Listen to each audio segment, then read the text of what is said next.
सूरत समेत दक्षिण गुजरात में बेमौसम बारिश की आशंका जताई जा रही है।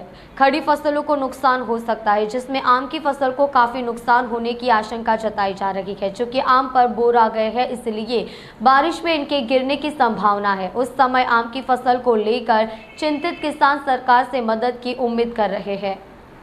आम प्रेमियों के लिए बड़ी खबर, एक चक्रवाती घेरा सक्रिय हो गया है, इसलिए दक्षिण गुजरात में अगले 2 दिनों तक बेमौसम बारिश की भविष्यवाणी की गई है। आम की फसल को नुकसान होने की आशंका व्यक्त की जा रही है। वलसाड, नवसारी, सूरत, भरूच में हल्की से भारी बारिश का अनुमान है। बारिश की संभावना को देखते हुए आम की फसल को भारी नुकसान होगा। प्रतिकूल मौसम एवं वर्षा के कारण आम के सड़ने की संभावना रहती है। किसान नेता जयेश पटेल ने किसानों से अपील की है कि वे अपनी फसलों को बचाने का प्रयास करें।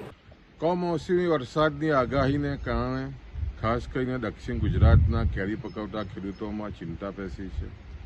દક્ષિણ ગુજરાત ખાસ કરીને બાગાયતી પાકમાં કેરીનો પાક લગભગ વલસાડ, નવસારી, સુરત થઈને 80 થી 85 હજાર હેક્ટરમાં કેરીના બગીચાઓ છે ને જે રીતે વેસ્ટર્ન ડિસ્ટર્બન્સને કારણે જે રીતે સર્ક્યુલેશન આવી રહ્યું છે અને વરસાદની જે રીતની ઝાપટાની આગાહી થઈ છે, સ્વાભાવિક છે કે કમોસમી વરસાદ આવે એટલે ખેડૂતોને ચિંતા થાય અને હાલમાં જે રીતે કેરીનો પાકના મરવાઓ તૈયાર છે અને ખાસ કરીને આ વર્ષે સતત 2 માવઠા થવાને કારણે તમે જો તો માર્ચ મહિનામાં પણ જે રીતે માવઠું થયું એને કારણે જે મોર આવ્યા પછી જે ખાસ કરીને મરવાનું જે સેટિંગ થવું જોઈએ ન થવાના કારણે આજે પણ દક્ષિણ ગુજરાતમાં માંડ 30 થી 35% પાક કેરીનો છે અને એવા સમયે ફરી પાછું જ્યારે માવઠાની આગાહી થઈ રહી છે ત્યારે ખેડૂતોમાં ભારે ચિંતા છે અને ખાસ કરીને આ જો માવઠું ભારે વરસાદ જો થઈ શકે તો સ્વાભાવિક છે કેરીના પાકને મોટું નુકસાન થઈ શકે એટલે ખેડૂતોમાં ભારે ચિંતા છે અને આને કારણે આવનાર દિવસોમાં કેરીનો પાક